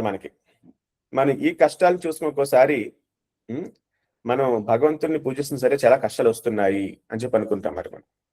Okay, of course when somebody is on final moment, అది చాలా ఎమోషనల్ మూమెంట్ అన్నమాట. I can understand all that. కానీ మనం ఒక్కసారి ఈ భూలోకానికి వచ్చిన తర్వాత ఇటువంటి జన్మాలు మరణాలు, నేను ట్రూత్ యాజ్ పర్ భగవద్గీత చెప్తాను మాట, చాలా చూసామాట. మనం చాలా చూసామాట, మనం మర్చిపోయాను కూడా. కానీ మనకి ప్రియమైన వారు, మనకి మన ఫ్రెండ్స్ కానీ వీళ్ళ వారు కానీ ఎప్పుడైతే ఆ మూమెంట్ లో ఉంటారో, అది చాలా ఎమోషనల్ మూమెంట్ మాట యాక్చువల్ గానీ, దట్ ఎవ్రీబడి గోస్ త్రూ. కానీ మనం అర్థం చేసుకోవాలంటే ఎన్నో కష్టాలని భగవంతుడు ఆ రకంగా ఒక కొద్ది కష్టంతో దాటిస్తుంది అనమాట. ఆ కష్టం కూడా ఎందుకయ్యా అంటే, భక్తులు ఎందుకు కష్టపడతారంటే, ఇప్పుడు ఏదో చిన్న యాక్సిడెంట్ అవుతూ ఒక్కోసారి ఆరోగ్యం పాడవుతుంటుంది, లేదా కొన్ని విషయాల్లో ఎవరేదో మాట్లాంటారు. ఈ యొక్క కష్టం ఎందుకు ఉంటాయంటే మనం భౌతిక ప్రపంచం పైన ఎక్కువ వ్యామోహం పెంచుకోకుండా కొన్ని కష్టాలు భగవంతుడు పెడతాడంట. అంటే అంత సుఖంగా ఉందనుకో మన భగవంతుని కూడా మర్చిపోతాం ఇంకోసారి మాట. అది మన స్థితి ఆ రకంగా ఉంటుంది మాట. కాబట్టి భక్తులు ఆ కష్టాల్ని కొద్దిగా చేసి, ఆ కొద్ది కష్టాలతో వాళ్ళు పునీతులు చేసి చివరికి వారిని ఆయన దగ్గర తీసుకెళ్ళిపోతారు అన్నమాట. ఓకే, సో కాబట్టి భక్తులకి ఎప్పుడు కూడా నమే భక్త పనశ్యతి, నా భక్తులు ఎప్పుడు కూడా నశించరు, నేను వారిని కాపాడుతాను. శరీరం కాదన్నమాట, మన శరీరం కాదు, మన ఆత్మ. సో భగవంతుడు ఎప్పుడు కూడా ఆలోచించేది ఆత్మ లెవెల్లో, ఆయన ఆలోచించే శరీరంలో లెవెల్లో కాదన్నమాట. మనం సాధారణంగా శరీరం కోసం ఆలోచిస్తూ ఉంటాం అన్నమాట అండి, ఎందుకంటే మన ఆత్మ గురించి అని తెలియదు కాబట్టి. కానీ భగవంతుడు వచ్చేసి శరీరం కోసం ఆలోచిస్తారంటే. ఆ భగవంతుడు ఆయన ఎన్నో నెలలు చూశారంటే, ఆయన వృందావనంలో గోపికలతో ఉంటాయి. ఆ గోపికలు కొంతమంది పెద్ద వయసు వారు మాట, వారితో కూడా ఉంటాయి మాట లీలలు మాట అండి. సో వాళ్ళు ఆయన శరీరం చూడట్లే, ఆయన వాళ్ళ ఆత్మను చూస్తుందన్నమాట. ఆ రకంగా భగవంతుడు చేసే లీలలు కానీ, ఆయన చేసే పనులు కానీ అన్ని కూడా ఆత్మ సంబంధంగా ఉంటాయి అన్నమాట. కాబట్టి ఆ రకంగా కొన్ని కష్టాలు వారికి ఇచ్చి వాళ్ళని పునీతులు చేసి ఆయన దగ్గరికి తీసుకెళ్తారన్నమాట. సో ఇది ఈ రకంగా శాస్త్రాల ప్రకారం అర్థం చేసుకోవాల్సిన విషయం మాట ఈ సంఘటన అనేది. Thank you Prabhu. హరే కృష్ణ. హరే కృష్ణ. ఒక నిమిషం అండి, ఈ రోజు నాగపంచమి, అందరూ పొట్టులో పాలు పోస్తూ ఉంటారు, అది కరెక్టా ప్రభు? ఇది చాలా మంది చేస్తూ ఉంటారు. మరి వాటికి ఇబ్బంది కలిగించకుండా మనం చేస్తే మంచిది. ఆ రకంగా it is their tradition, it's their like that. ఆ రకంగా చేస్తున్నారు, చేయొచ్చు, పర్లేదు. కానీ మరీ ఇబ్బంది కలిగించకుండా కొద్దిగా మనం చేస్తూ ఉంటాం అన్నమాట. But why the few people who don't do any devotional service looks they are very happy? భక్తి లేని వాళ్ళు ఎందుకు ఆనందంగా ఉంటారు బాగా అని చెప్పేసి మాట. సో ఎవరు కూడా సుఖం దుఃఖం అనేది వాళ్ళు చేసుకునే పనులు బట్టే ఉంటాయి అన్నమాట. భక్తులు కావచ్చు, భక్తులు కాకపోవచ్చు, వాళ్ళు ఇప్పుడు మంచి కార్యాలు చేసుకుని వాళ్ళు చేసి ఉండకపోవచ్చు. కానీ పూర్వజంలో ఏం చేస్తుందో తెలియదు కదా, వాళ్ళు మంచి చేసింది మాట. సో దాని యొక్క సుఖాన్ని వాళ్ళు ఇప్పుడు అనిపిస్తున్నారు అనమాట. వాళ్ళు దానికి ఫలితానికి సుఖంగా అనిపిస్తుంది అనమాట. వాళ్ళు ఈ యొక్క మెకానిజం అనేది it runs through different lifes మాట. ఒక ఎగ్జాంపుల్ చెప్తాను అనమాట, మీకు అర్థమవుతుంది అందరు కూడా. ఈ యొక్క తండ్రి ప్రకాశ్ మహారాజ్ మాట, ఆయన ఒక జన్మలో ఏం చేస్తారంటే ఆయన బోయేవాడు మాట. ఆయన అడవిలోకి వెళ్ళి పక్షుల్ని చంపేస్తారు మాట, చాలా పక్షులు మాట, 100 పక్షులు చంపుతారు అనమాట. చంపితే చిన్న చిన్న పిల్ల పక్షులు మరి అయినా కూడా. వారి యొక్క తల్లిదండ్రులు దాన్ని చాలా బాధించి, నీకు పుత్రశోకం వస్తుంది, నీ యొక్క 100 పుత్రులు చనిపోతారు అని చెప్పి శపిస్తాయన్నమాట. కర్మ ఆ రకంగా వస్తుంది మాట, ఆయన ఆ రకంగా ఎఫెక్ట్ ఉంటుంది మాట ఆయనకి. సో పుత్రుడు పుట్టాలంటే కొంచెం పుణ్యం ఉండాలన్నమాట వాళ్ళకి. అతను ప్రతి జన్మలో కూడా ఒక్కొక్క పుత్రుడు పుట్టే పుణ్యం ఆయన సేకరించుకుంటూ ఉంటాడు అన్నమాట. అలాగే 100 జన్మలు అవుతాయి అన్నమాట. 100 జన్మలు అయిన తర్వాత ఆ 100 పుత్రులు పుట్టే పుణ్యం సఫిషియెంట్ గా ఆయనకు ఉన్నదన్నమాట. అప్పుడు 100 పుత్రులు పుడతారన్నమాట. పుట్టిన తర్వాత ఎప్పుడో 100 జన్మల క్రితం ఉన్న శాపం అనేది, ఆ కర్మ అనేది ఆ రకంగా 100 పుత్రులు పుట్టిన తర్వాత వస్తుందన్నమాట. అందరూ చనిపోతారు మొత్తం అంతా కూడా. సో కాబట్టి ఈ రకంగా కర్మ అనేది it runs to different lives. అది ఎప్పుడు ఎక్కడ ఆరిజిన్ అని తెలియదు అన్నమాట. So that's why those people who are sinful seems to very happy in the current life, in the as per current time. కానీ పాపాలు చేసిన ఎప్పుడు కూడా వాళ్ళు తప్పించుకోలేరు, వాళ్ళు ఖచ్చితంగా ఫలితం వస్తుందన్నమాట. Okay, so with this I'll conclude. Yes. Shri Radha Govind ki జై Jai Gaurang ki జై Bhagwan ki జై Gauru హరే కృష్ణ ప్రభు. హరే Krishna.